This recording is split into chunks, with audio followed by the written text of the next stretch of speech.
Perang Salib pertama merupakan pemicu atau awal dari Perang Salib yang akan berlangsung selama ratusan tahun kemudian. Perang ini dimulai ketika bangsa Eropa Barat melakukan ekspedisi militer yang bertujuan untuk mendapatkan kembali tanah suci yang sudah ditaklukkan kaum muslim berabad-abad yang lalu. Sebenarnya akar permasalahan dari perang ini tidak hanya terletak pada agama, tetapi juga karena masalah kondisi ekonomi Eropa yang tidak cukup baik kala itu. Sejak dicetuskannya himbauan untuk perang salib, para kesatria, petani, dan rakyat biasa dari banyak negara di Eropa Barat melakukan perjalanan darat dan laut menuju kota Yerusalem. Setelah tiba di Yerusalem, para tentara salib melancarkan serangan ke kota tersebut dan berhasil merebutnya pada bulan Juli tahun 1099. Dan mereka juga mendirikan negara-negara Kristen, yaitu Kerajaan Yerusalem, County Tripoli, Kepangeranan Antiochia, dan County Edessa. Dan berikut ini adalah sejarah Perang Salib yang pertama selengkapnya.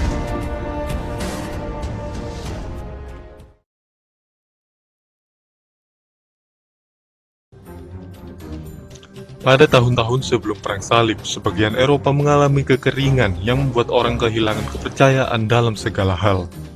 Ditambah lagi, wilayah kerajaan Kristen Eropa di cekungan Mediterania telah jatuh di bawah kendali kaum muslim.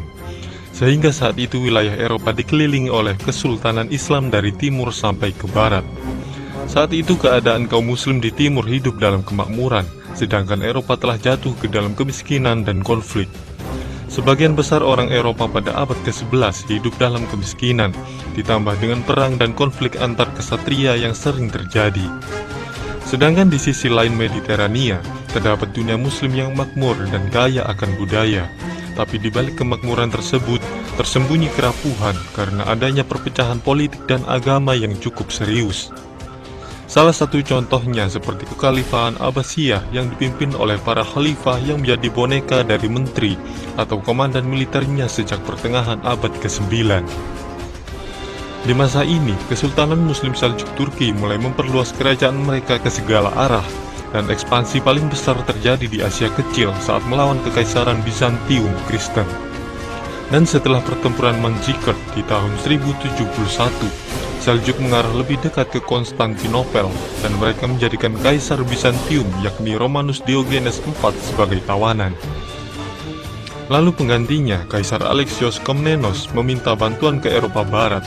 Kemudian Paus Gregorius VII melihat ini sebagai kesempatan yang sempurna untuk mewujudkan mimpinya mengendalikan gereja makam suci dan mengumpulkan semua kekuatan militer negara-negara Eropa di bawah komando kepausan untuk kampanye militer yang ia sebut sebagai proyek Tuhan. Pada tanggal 27 November tahun 1095 Masehi, Paus Urbanus II menyerukan perang salib ketika ia berpidato di Prancis. Pesannya itu ditujukan khusus kepada para kesatria, dan ia berkata kalau para prajurit yang ikut dalam perjuangan ini, semua dosa mereka akan dihapuskan, dan jiwa mereka akan menuai pahala yang tak terhitung di kehidupan selanjutnya. Urban II memulai tur pengabarannya di Prancis di tahun 1095 sampai 1096 Masehi untuk merekrut tentara salib.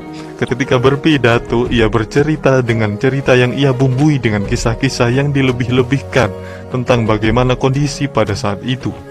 Seperti monumen-monumen Kristen sudah dinodai dan orang-orang Kristen telah dianiaya dan disiksa. Lalu kedutaan dan surat dikirim ke semua gereja dan susunan Kristen untuk merekrut prajurit. Setelah itu, masyarakat dihimbau untuk memikul salib, kemudian bersumpah untuk menjadi seorang tentara salib, dan himbauan ini pun sukses besar. Di sisi lain, Muslim Seljuk sedang mengalami masalah internal, lalu dalam konflik dengan musuh bebuyutan mereka, Syiah Fatimiyah yang berbasis di Mesir. Muslim Sunni Seljuk telah merebut Yerusalem dari Fatimiyah.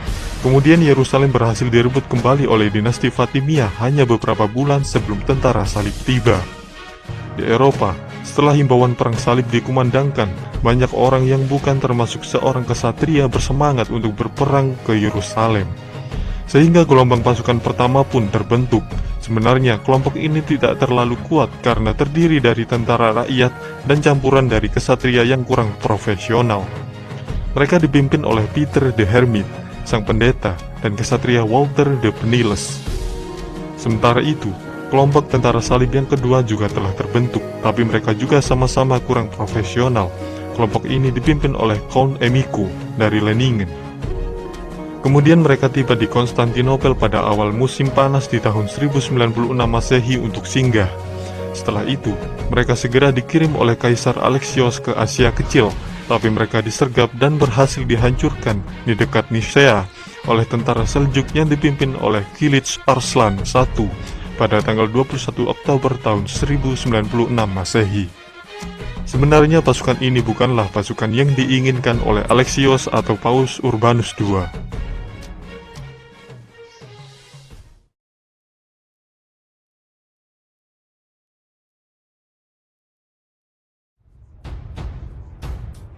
Pada musim panas tahun 1096, kekuatan yang jauh lebih kuat, lebih besar, dan lebih terorganisir berkumpul dan mulai menuju ke timur. Tentara inilah yang dimaksud oleh Paus Urbanus II. Mereka dipimpin oleh tokoh-tokoh bangsawan Eropa. Lalu pada akhir tahun 1096, tentara Eropa tersebut sudah sampai di ibu kota Bizantium, Konstantinopel. Tentara salib itu bersumpah setia kepada Kaisar Bizantium, Alexios Komnenos, dan berjanji untuk mengembalikan tanah yang sudah diambil oleh Kesultanan Seljuk. Kesepakatan seperti ini memang diperlukan agar mereka diberi izin untuk melanjutkan perjalanan ke timur. Setelah melintasi Bosporus, tentara salib menuju ke ibu kota Seljuk di Asia Kecil, yakni kota Nisea. Dan sesuai dengan sumpah mereka kepada Kaisar, kota Nisea dikembalikan ke Bizantium setelah mereka menaklukkannya.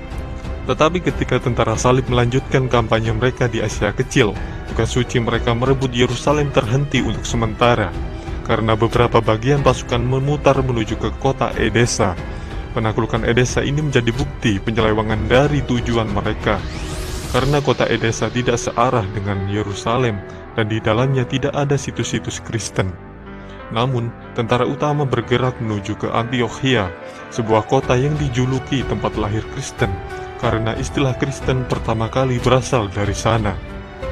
Pada bulan Juli tahun 1098, Antiochia berhasil direbut dan mereka melanggar sumpah mereka kepada Kaisar Bizantium.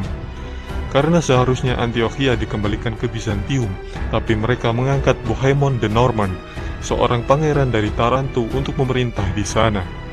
Setelah Antiochia, pasukan itu akhirnya menuju ke selatan untuk menyelesaikan tujuan utama mereka, yakni menaklukkan Yerusalem.